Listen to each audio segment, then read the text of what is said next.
Hello everyone, my name is Vaibhav Lalit. I hope you all are doing great. And मैं ये बात अच्छे से जानता हूँ कि खासकर इस पेंडेमिक के टाइम पर हम सब डिफरेंट प्रॉब्लम के साथ फाइट कर रहे हैं. कुछ हर्डल्स हैं, कुछ चुनौतियाँ हैं, बट मुझे लगता है कि कहीं ना कहीं यही सबसे बेस्ट टाइम है अपनी स्किल्स को इम्प्रूव करने का, अपनी नॉलेज को बढ़ाने का एंड अपने ड्रीम्स टारगेट्स को पूरा करने का. एंड हमें इस अपॉर्चुनिटी का अच्छे से फ़ायदा उठाना चाहिए. एंड मैं जानता हूँ आप लोग इस चीज़ का फ़ायदा उठा भी रहे होंगे. That's why we are here on this platform. Now without wasting any time let me introduce with the course जो मैं आप लोगों को करवाने वाला हूँ, and about this lecture video as well. So ये जो कोर्स है ये उन स्टूडेंट्स के लिए है those who are preparing for CS executive and also those who are preparing for law entrance exam. अब वो लो एंट्रेंस एग्जाम चाहे 3 ईयर LLB कोर्स के लिए हो या फिर 5 ईयर LLB कोर्स के लिए, जैसे कि वी हैव क्लैट, एंड या फिर LLM का एंट्रेंस एग्जाम हो. And also it will be beneficial for any other law student as well. Before starting the lecture let me tell you about this CS executive program. So in this CS executive module 1 इसमें आपके पास 4 paper होते हैं. इसके अंदर 4 paper होते हैं. And आप लोगों का जो पेपर 1 है ना वो है jurisprudence, interpretation and general laws. उसके अंदर आप लोगों के पास 17 डिफरेंट एक्ट्स हैं, right, and you can say 17 different subjects हैं या टॉपिक्स हैं. एंड दो सब्जेक्ट्स आर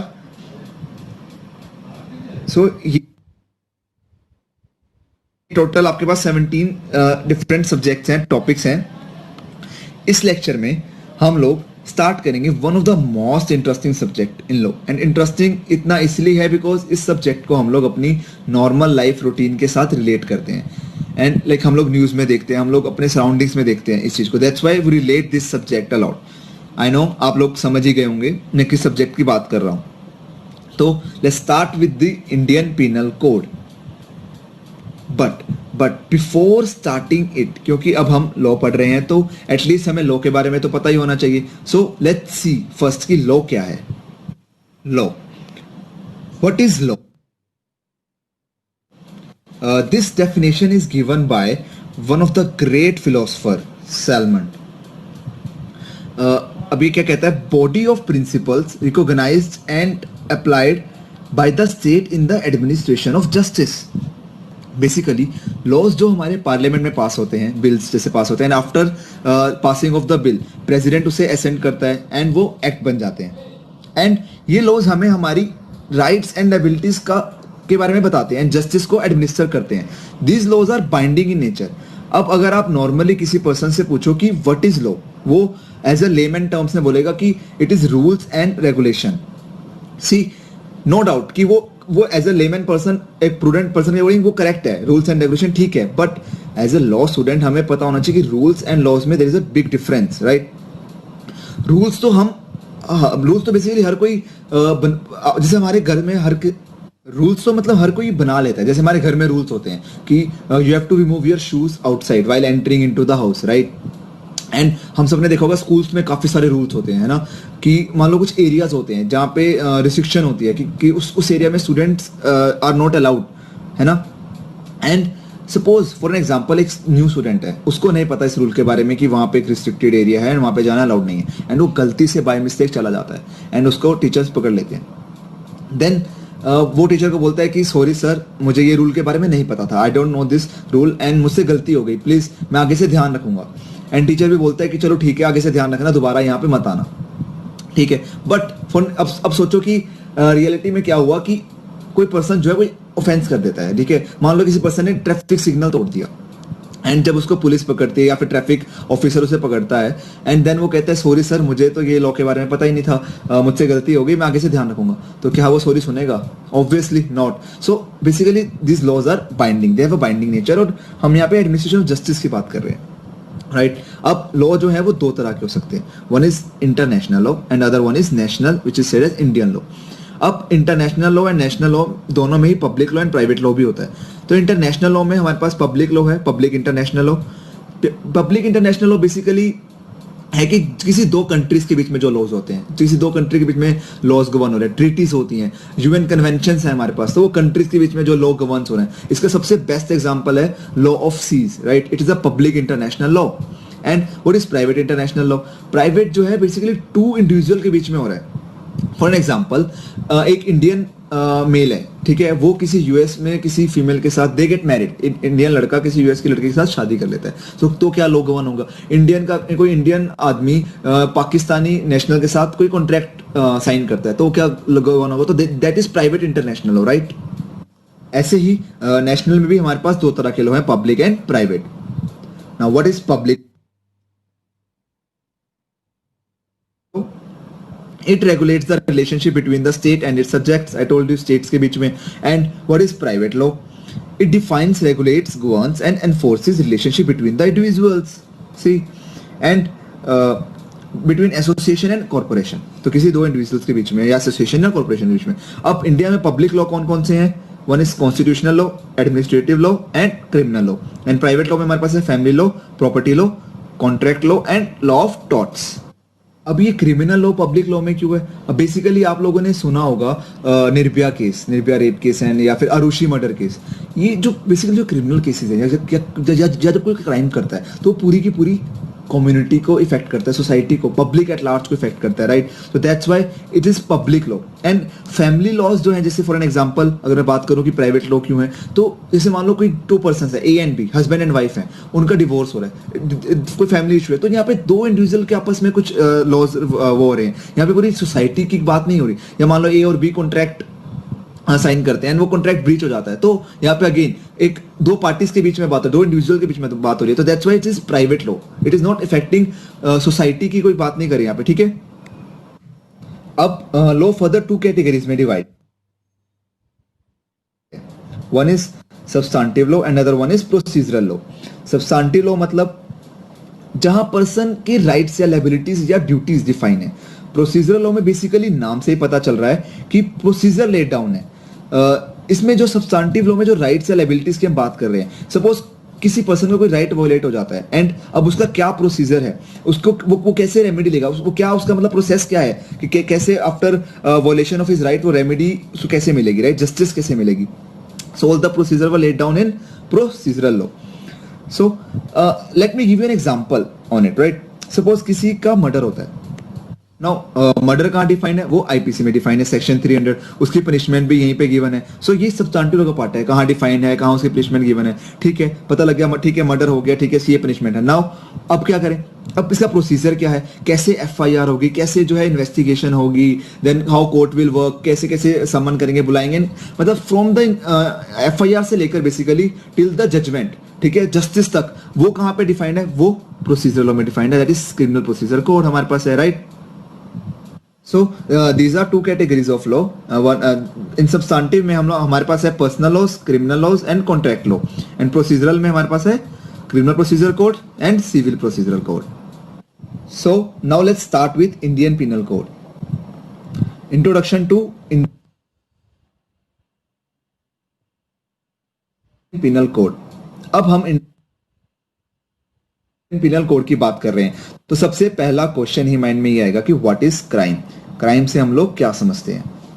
सी, जब से न्यूज़पेपर पब्लिश होना शुरू हुए, या मैं कहूंगा कि जब से मैंने न्यूज़पेपर पढ़ना शुरू किया, तब से आज तक इतने साल से एक भी दिन ऐसा नहीं होगा कि किसी न्यूज़पेपर में क्राइम की एक भी न्यूज़ ना आई हो। एक्चुअली क्या है कि ना, हमारे चारों तरफ अगर हम देखें तो कोई ना कोई छोटा या बड़ा क्राइम हो ही रहा है। एंड जो सबसे इंपॉर्टेंट बात है ना, वो ये है कि ये जो क्राइम है ना, ये किसी एक इंडिविजुअल पर्सन को इफेक्ट नहीं करता, ये पूरी की पूरी कम्युनिटी को या एक सोसाइटी एट लार्ज को इम्पैक्ट करता है। That's why I have given the example of Nirbhaya case and Aarushi murder case, right? And that's why it's written here, a wrong committed against the society. And the second thing is, ये जो crime है ना, ये हमेशा state के against होता है। इसमें जो एक पार्टी होती है वो हमेशा स्टेट होती है। अगर आपने कभी पढ़ा हो किसी क्रिमिनल केस का नाम, तो उसमें एक पार्टी स्टेट होती है, देखा होगा आपने। फॉर एग्जांपल जैसे राजकुमार वर्सेस स्टेट ऑफ पंजाब, ठीक है? अब क्राइम तो हमें समझ आ गया कि क्या होता है, एंड अब देखते हैं कि आईपीसी का क्या रोल है इसमें, एंड कैसे किसी क्राइम को प्रिवेंट करती है, एंड कैसे कैसे और कितनी पनिशमेंट बेसिकली किसी क्रिमिनल को मिलती है अगर कोई पर्सन क्राइम करता है। So Indian penal code, the Indian penal code 1860 is the substantive law. हमने बात कर ली सब्सटेंटिव लॉ क्या होता है. It defines acts which constitute an offense and lays down the punishment of for the same. It lays down certain principle of criminal law. The procedural law through which Indian Penal Code is implemented is Criminal Procedure Code. हमने बताया कि basically substantive जो जैसे murder की बात की थी हमने कि वो डिफाइन कहाँ पे है सब्सटेंटिव लॉ में, एंड उसका प्रोसीजर कहाँ दिया हुआ है, that is given in CrPC कि कैसे एफआईआर से लेकर जजमेंट तक होगा काम. ठीक है. Now IPC consist of 23 chapters, more than 511 sections. The Indian Penal Code has passed in the year 1860, but it came into the force on 1st January 1862. So now let's see कि code की jurisdiction क्या है. अब jurisdiction देखने से पहले सबसे पहले हमें पता होना चाहिए कि jurisdiction है क्या. Now what is jurisdiction? The geographical area of or the subject to which a law applies is defined as the jurisdiction of that law. Jurisdiction is the term that refers to the limit of a legal authority. Basically ये जो law है ये कितने area में लागू होता है, इसकी टेरिटरी क्या है. अब ये आर्टिकल 370 के हटने से पहले अगर जम्मू कश्मीर की बात करें तो जम्मू कश्मीर के पास अपना एक पिनल कोड था, that is Ranbir penal code. But in the last year article जैसे 370 अब हट गया है, तो अब जो है आईपीसी की ही टेरिटरी जो है वो जम्मू एंड कश्मीर पे भी होगी, राइट. सो वहां पे भी इसका मतलब वहां पे भी ये लागू होगा. So now there are two types of jurisdiction under IPC. One is intra-territorial jurisdiction that is defined under section 2, and other one is extra-territorial jurisdiction जो section 3 और 4 में है. Now what is intra-territorial jurisdiction? अब नाम से पता चल रहा है कि intra-territorial jurisdiction मतलब within the territories of the country, where a crime under any provision of IPC is committed within the territory of the country, irrespective of the fact that the person is an Indian national or foreigner. ये matter नहीं करता कि person Indian है या foreigner, but अगर वो India की territory में ऑफेंस करेगा तो उस पर आईपीसी गवर्न होगा. It means for an example अगर कोई यूएस का सिटीजन है और वो इंडिया घूमने के लिए आता है एंड वो दिल्ली में ऑफेंस कर देता है, राइट, तो सेक्शन 2 के अकॉर्डिंग वो लाइबल होगा, आईपीसी उस पर गवर्न करेगा. बिकॉज सेक्शन 2 में जो वर्ड है वो गिवन है every person. So in any part of India for any act or commission or deed, the code make no distinction between an Indian citizen or foreigner. मतलब there is no difference, चाहे कोई Indian हो चाहे foreigner हो, offence वो होगा, right. Foreigner जो है वो ये नहीं बोल सकता कि मैं तो इस कंट्री का हूं नहीं एंड मुझे यहाँ के लॉ का पता नहीं है, तो basically can not take the defence of ignorance of law, right, to escape prosecution and conviction. Now we have two important case laws on this topic जो काफी इंपॉर्टेंट है आपके एग्जाम्स के लिए, एंड ये जो दोनों केस लॉ है एक लैंडमार्क जजमेंट है. So the first case law is state of Maharashtra versus MH George, Mayer Hans George. इस केस में क्या हुआ, there was a person Mayer George जो मनीला जा रहा था जूरिच से.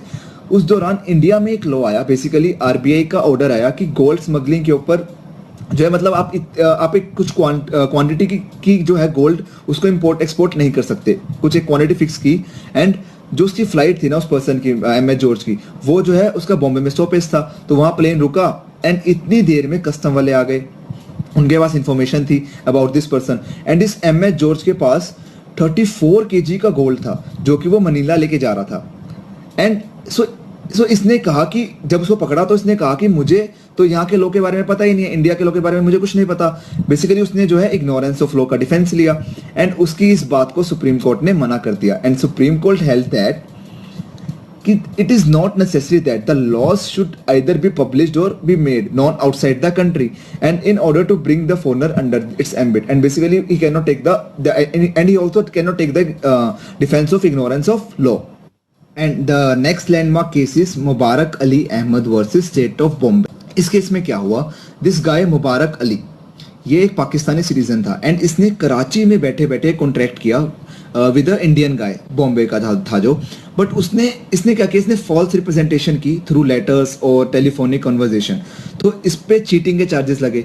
एंड एक इंपॉर्टेंट क्वेश्चन रेज हुआ कि जुरिडिक्शन किसकी होगी, क्योंकि जो ऑफेंस था वो तो इंडिया में हुआ बट ऑफेंडर था वो पाकिस्तान था, वो पाकिस्तान में बैठा था, वो तो कभी इंडिया आया ही नहीं. Then the Supreme Court in this case held that the personal presence of the accused in India at the time of commission of the offence is not an essential to make the person liable for offences committed under the IPC. तो उसके liable मतलब उसके presence जो है वो important नहीं है, ठीक है. So this was the intra territorial jurisdiction, जिसमें हमने सेक्शन 2 आईपीसी की बात की with this two important case laws. And in the next lecture हम लोग बात करेंगे एक्स्ट्रा टेरिटोरियल जुरिसडिक्शन की section 3 and section 4 of IPC and also about the important elements of crime. Thank you.